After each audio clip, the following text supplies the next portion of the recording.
Every second, in factories spread across the globe, tons of instant coffee are produced, packaged, and sent off to millions of homes.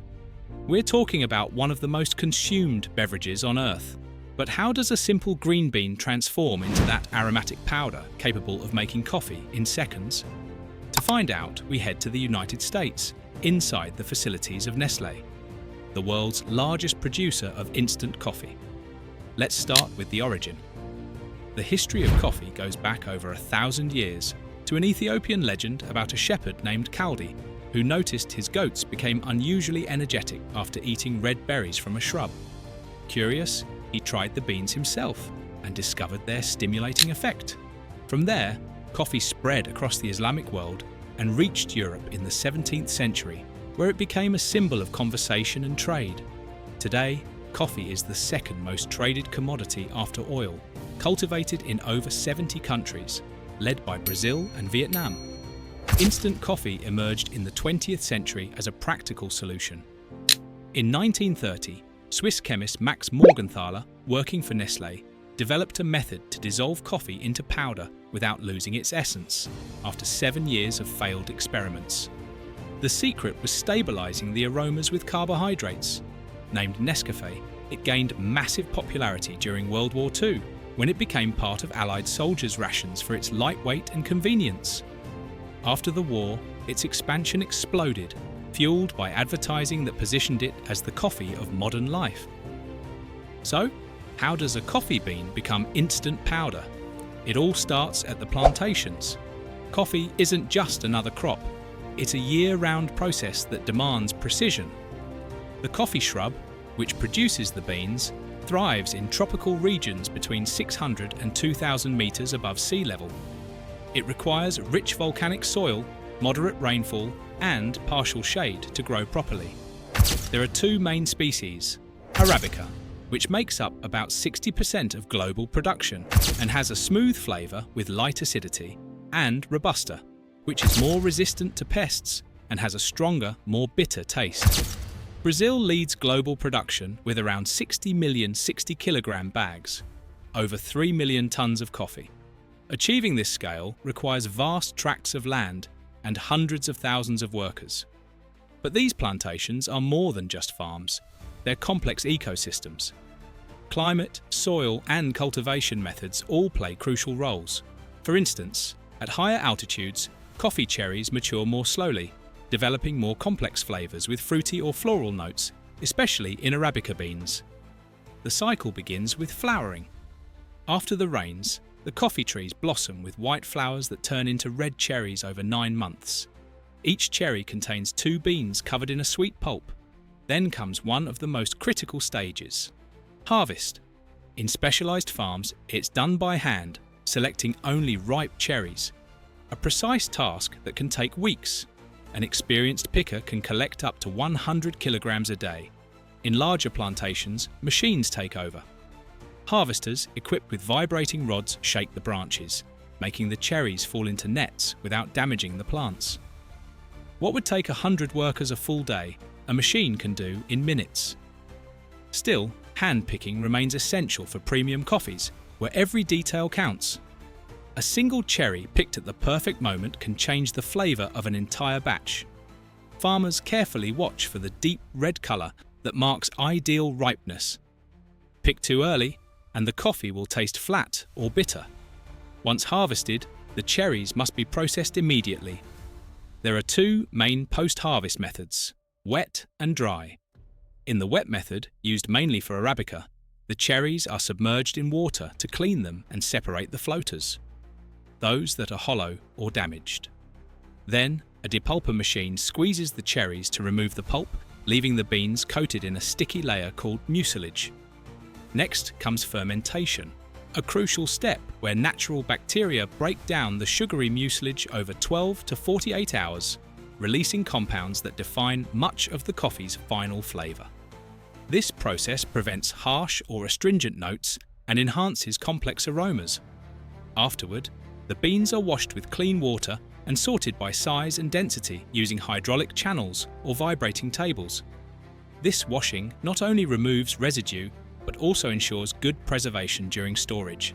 Now, with the beans still wet, containing up to 50% moisture, it's time for drying. Traditionally, they're spread on concrete patios and left under the sun for 1 to 2 weeks, turned several times a day with rakes for even drying. In regions with unstable weather, mechanical dryers with hot air are used, cutting the time down to just a few days. The goal is to reach about 12% moisture, ideal for preventing mold. Once dried, the beans go through a hulling machine, which rubs them against rough surfaces to remove the parchment-like husk. The result? Green coffee beans, ready to be sorted by weight and quality on oscillating tables. Each 60-kilogram bag is sealed and labelled, prepared to cross oceans and highways toward coffee factories around the world. In this state, the green beans can be stored for up to a year without losing quality. However, if humidity isn't properly controlled, dangerous molds and toxins such as ochratoxin can develop, something that's strictly regulated at the international level. Now, what happens next to this coffee? For that, we move to the factory, the place where technology turns simple beans into instant coffee. It all begins with reception. Trucks unload bags into massive silos capable of holding thousands of tons. But not everything gets in unchecked. Samples from each batch are taken for sensory and chemical testing. If defects such as mold or impurities are detected, the coffee is rejected. This strict selection guarantees uniform quality, essential for brands that sell worldwide. The tests include cupping, where experts evaluate aroma, acidity, and body, as well as chemical analyses to measure caffeine levels and detect contaminants. Once approved, the beans go through cleaning. Magnets remove metal residues, vacuums eliminate dust, and sieves separate stones and twigs. Then they're stored by variety Arabica in one silo, Robusta in another, ready for precise blending.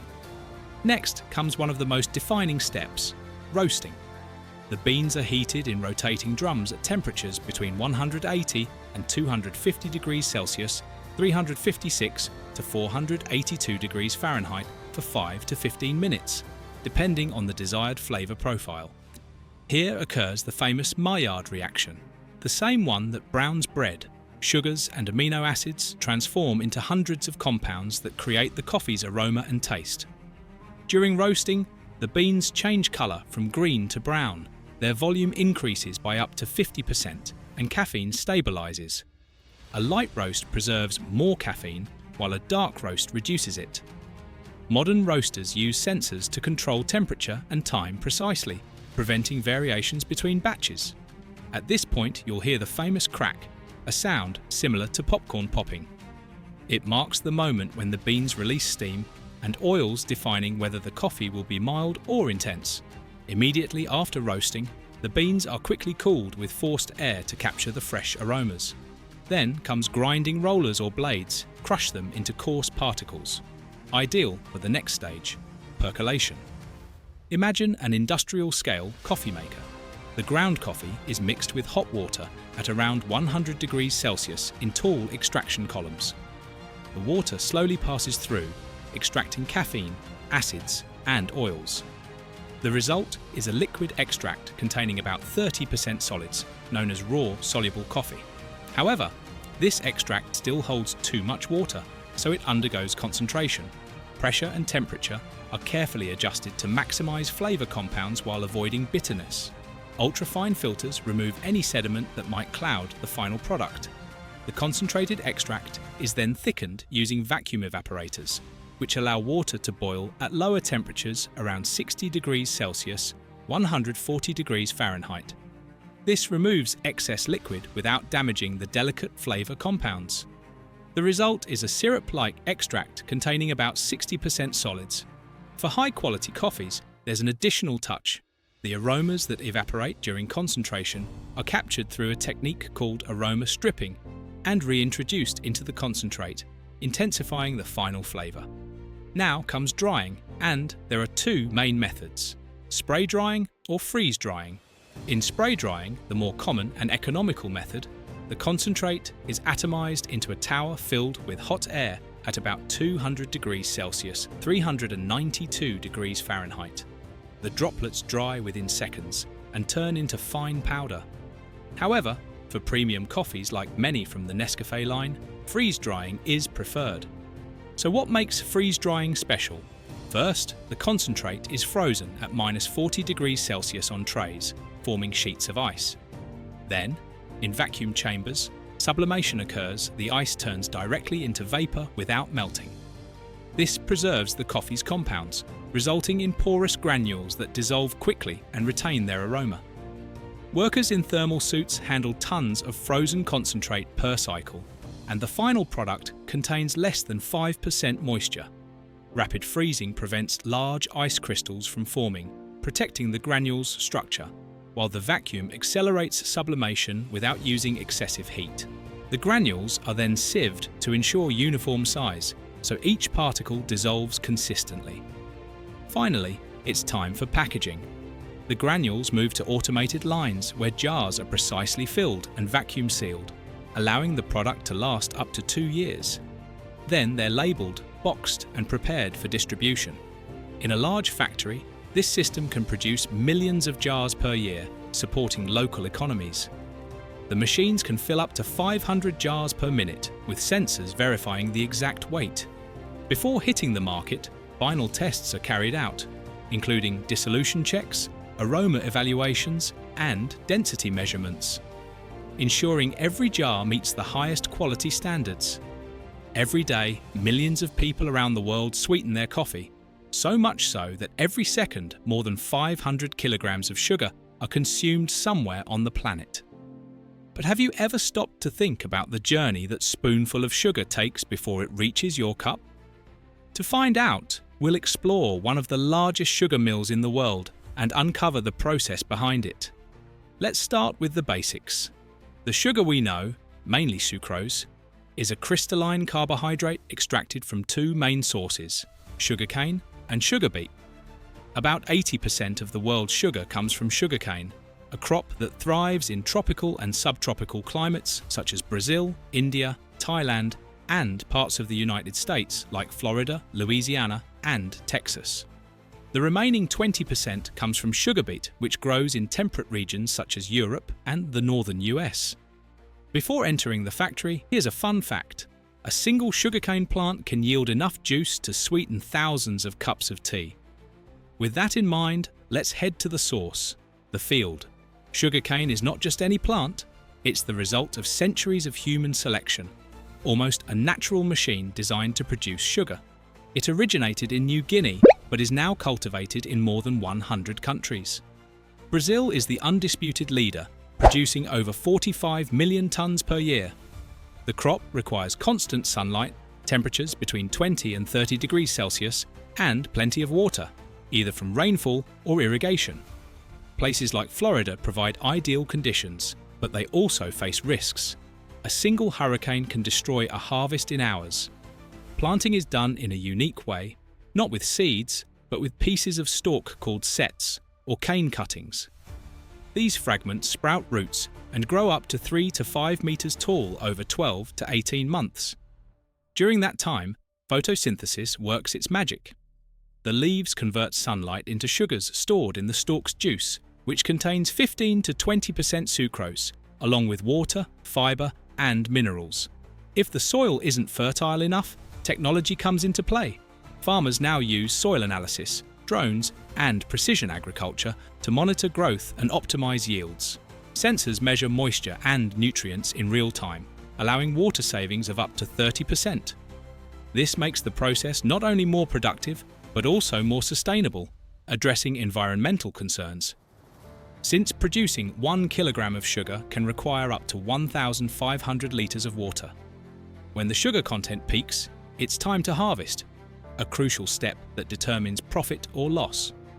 In places like Brazil or the US, massive harvesters the size of trucks cut, chop, and clean sugarcane in one go. These machines can process up to 60,000 square meters of field per day. Here's how it works. Rollers knock down the stalks, rotating blades cut off the leafy tops, which return to the soil as fertilizer, and large knives slice the stalk at the root. The pieces, about 30 centimeters long, pass through fans that blow away excess leaves. The result? Tons of clean cane ready for transport.